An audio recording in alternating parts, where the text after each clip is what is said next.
As always, we appreciate you joining us here on Weather Nation. You are getting some video that we have seen of the Hurricane Hunters heading out to investigate Delta, a powerful hurricane that continues to churn now in the Gulf of Mexico, and our eyes will be on it for you very closely over the coming days. But there are a lot of eyes that are on this storm from above. The NOAA Hurricane Hunters working around the clock to bring life-saving information.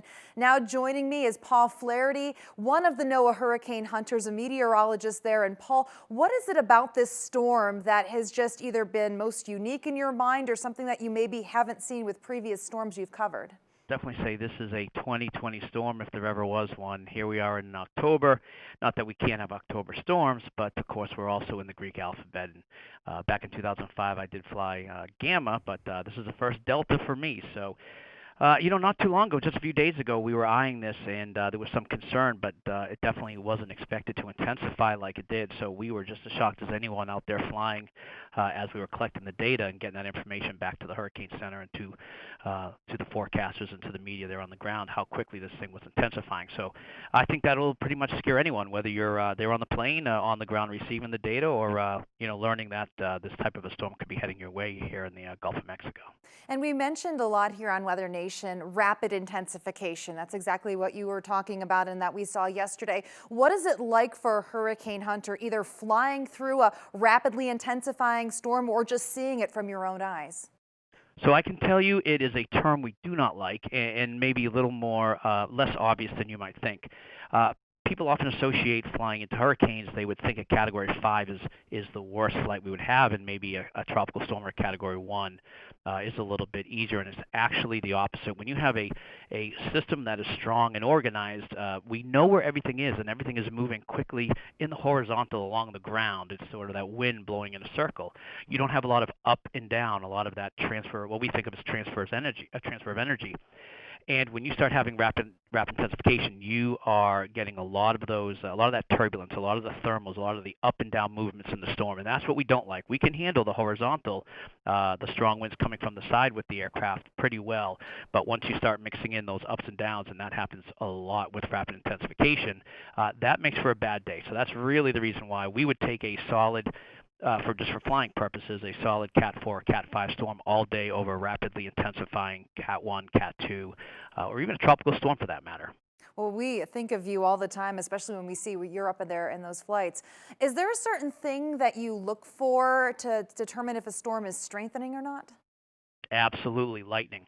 We don't expect to see a lot of lightning in the eye wall. We will see sometimes lightning off in some of the rain bands. That's a little more expected, but with such strong sideways winds, so to speak, in the eye wall going in a circle, we don't have a lot of those ups and downs, a lot of those convective bursts that we think of that go straight upward and create the process to make lightning. And so when we start seeing that happening in real time, we start having those uh-oh moments like, oh, here we go. It's going to get bumpy. What is the biggest challenge that you find as a team when you're up there flying in and out of the storm? Well, I think probably most of the challenges are obvious.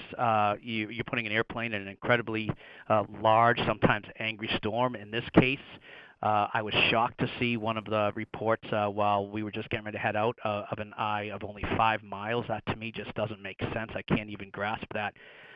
When I was first training, 10, 15 years ago, we were flying Katrinas and in storms with these very large eyes, 40, 50-mile wide eyes. So I did fly Felix several years ago, which was an 8-mile wide eye, and that was crazy to me. So we don't ever like seeing that. So that was something that definitely stood out to me as we were as it was rapidly intensifying, that we had that really small eye. And I was actually on the jet at that point, and I was really glad I wasn't going to be on the lower aircraft on our P3 during that mission.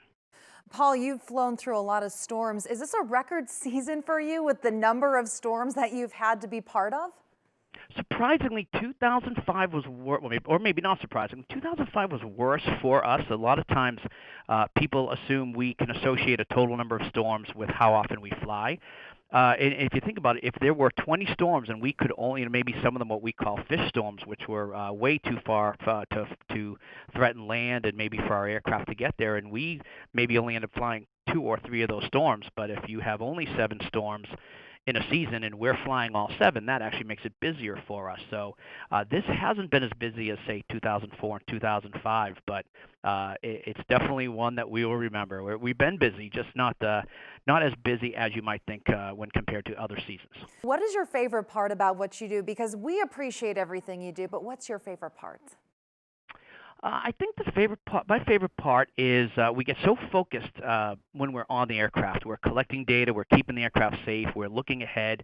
We don't really have time to put all the pieces together. So if I'm flying and I make a fix and I find out that even if I'm reporting that the pressure has dropped to say 950 millibars, I don't really see the big picture until I get on the ground and I'm able to look at what everyone knows and what how our reports have helped make the decisions, the really important decisions for evacuations and getting the data into the models so they can make the best forecast and into the hands of the National Hurricane Center forecasters and of course you all reporting to the public. So when I get to sit back after it's done and I can have that wow moment that wow, I actually collected that information, that's helping people make the right decisions and good decisions. That for me, even though those aren't always good decisions for people when they have to evacuate, I'm glad I was able to help make those right decisions. Well, we appreciate you, Paul Flaherty with the NOAA Hurricane Hunters, a meteorologist there, as well as all of the men and women that are working around the clock to help keep you safe and informed.